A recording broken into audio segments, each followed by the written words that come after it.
আজকে আমরা শিখব ইউজ অফ উইল নট, মানে উইল নটের ব্যবহার। উইল নট দিয়ে আপনার কী ধরনের সেন্টেন্স তৈরি করা হয়।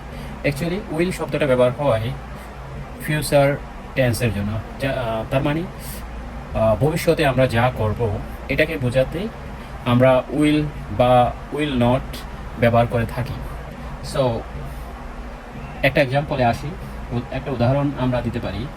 আমি আজ যাব না, মানে কি কিছুক্ষণ পর হোক বা 1 ঘন্টা পরে হোক বা 2 ঘন্টা পরে হোক, একটা শব্দ আমি আজ যাব না, একটা সেন্টেন্স আমি আজ যাব না। সো এটা হলো ভবিষ্যৎকে বোঝায়। সো এটা হবে I will not go today.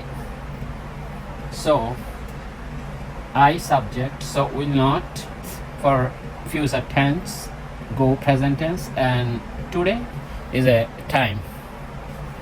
Okay, so আমি আজ খেলবো না। আমি আজ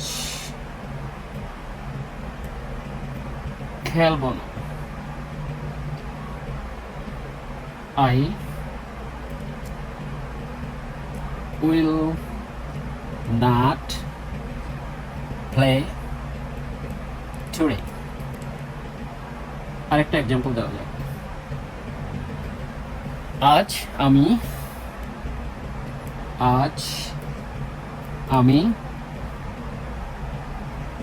তার সাথে